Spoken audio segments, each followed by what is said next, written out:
Now, on historyradio.org, The Woman from Fez, a short story set in Morocco, by the Norwegian writer, Rigmor Solem.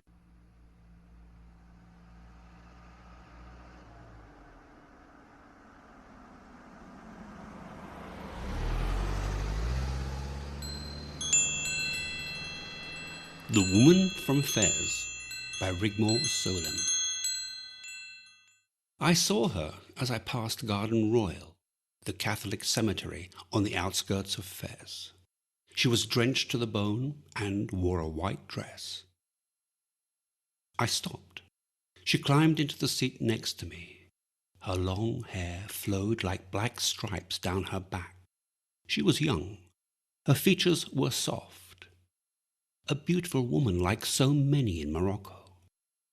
Blue veins were clearly visible on the slender hands that rested on her thighs.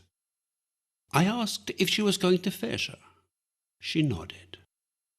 I noticed that she was cold and handed her the leather jacket from the seat next to her. I made an effort in shaky French. She didn't seem particularly interested and said nothing. My mind drifted back to the party I had left at Macpherson's, the Scottish architect. There I met a young Norwegian writer on a beach holiday in Fez. She was fed up with lying on the beach, she told me, and was looking for new writing material. I am glad to be of service, I said, while we toasted glasses of fresh orange juice. She asked me if I was concerned with the supernatural. I said no, to her disappointment. She said she was collecting material for a series of occult stories from various countries. So far, she had produced 7 good short stories. I am not leaving Morocco without the script for the 8th, she said. Before we separated, she gave me the address of her hotel. She was sorry that I had to leave so soon. I told her I had 2 thick stacks of English essays on my desk in my study. They had been there for several days. My students are impatient. I enjoyed my job as a teacher at Moyale High School, an institution for English-speaking children. The school was situated a couple of kilometers outside Fez, not far from Fez. I contemplated the light in the cemetery. It had not been bright or obtrusive in any way, but it made me wonder. I tried to figure out what it might be when the young woman signaled that she wanted to get off. I stopped. She opened the car door. I saw her running up the path towards the house that was barely visible through the heavy rain. I wondered what made a young, pretty woman hitchhike all alone. It was an uncommon sight in Muslim countries. I was just driving up towards the avenue of the main building when I suddenly remembered the leather jacket.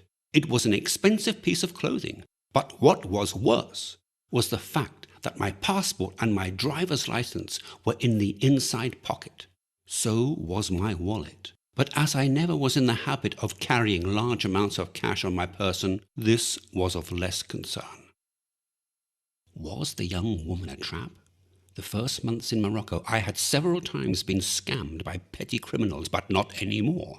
I had learned my lesson quickly. Even so, as I turned the car around to find the place where I had dropped her off, I had a nagging feeling of being played somehow. It might have been somewhere halfway between Fez and Fez.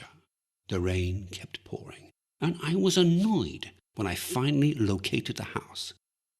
A few minutes later, I was drenched too. I hammered the front door in desperation, but there was no reply for quite a while. A middle-aged Moroccan man opened the door slightly. Normally, I hate to intrude, but because the rains were so intense and because I was concerned for my important papers, I forced my way in. He did not resist and admitted me into his scarcely furnished room. A naked light bulb dangled over our heads, casting a strong glow over his dark, sharp face. Without digressing, I told him about the young woman who had entered the house only a few minutes earlier with my jacket draped about her shoulders and my papers in the inside pocket. In stuttering French, I described what the woman looked like and how she was dressed. The man looked at me in disbelief. I was annoyed, yes, even angry, over this apparent indifference. He better not put up some kind of an act. I had been too long in Morocco to be taken in by any such scheme. He shook his head, flung his arms aside, and said, "I don't understand." I repeated my narrative. The man muttered the same. "I don't understand." In the end, I gave up. As I walked back to my car, I told myself this fellow will not get away easily with this slick deception. I had his name and address. The police would have no problems tracking him down. The money was probably lost, but perhaps the jacket and my papers could be recovered. I was raging all the way to the police station. This is the thanks I get for being a friendly soul. My stacks of English essays would have to wait until I poured a glass of whiskey and water and swallowed it all in one go, and added a chaser. What a rotten thing to do! Before I fell asleep, I thought about the light I had seen in the cemetery on my return from Fez. There it was again.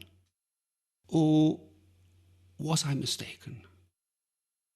3 days passed. I heard nothing from the police. My stacks of English essays had been corrected and new ones had taken their place. I had plenty of time to work because, without my passport and my driver's license, I was reluctant to leave the school premises. Still, I did not get much work done. An unfamiliar unease possessed me. In the evenings, I walked beneath the tall palm trees in the garden and looked at the black and blue sky and its profusion of stars. I was not myself. Several times I pondered the strange light in the garden royal. There was something peculiar about it, was there not? The fourth night, the rains returned with a vengeance. I stayed indoors and even declined a game of bridge with the headmaster and some colleagues. My unease would not settle. After my second whiskey, I calmed down. I drifted past the large French windows, holding drink number 3, when I noticed a dim light in the garden. It moved in the direction of the avenue. Midnight was soon upon us. I grabbed the phone and dialed the number of the Fez police station. A drowsy voice replied. The man promised to check whether my jacket and papers had turned up at the station. He would call me back. My glass was nearly emptied as the phone rang. The jacket and my papers were recovered. One of the sextons in the Catholic cemetery had handed it in the same evening. He had found it flung across the tombstone of a Moroccan woman. In astonishment, I heard myself inquire about her name. It is weird, the man said, but it is actually the tomb of the daughter of the man you have accused. She has been dead for 5 years.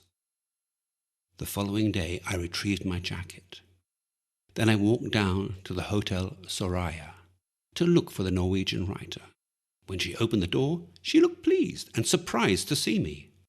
"A cup of mint tea?" she asked. I took a comfortable seat in the sofa. "Yes, please," I said. "I have a story to tell."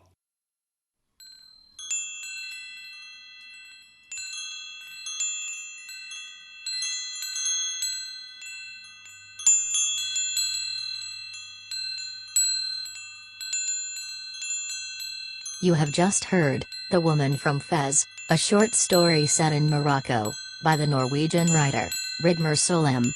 The reader was George Snow. This is historyradio.org, a non-profit radio stream. promoting knowledge of literary classics and history.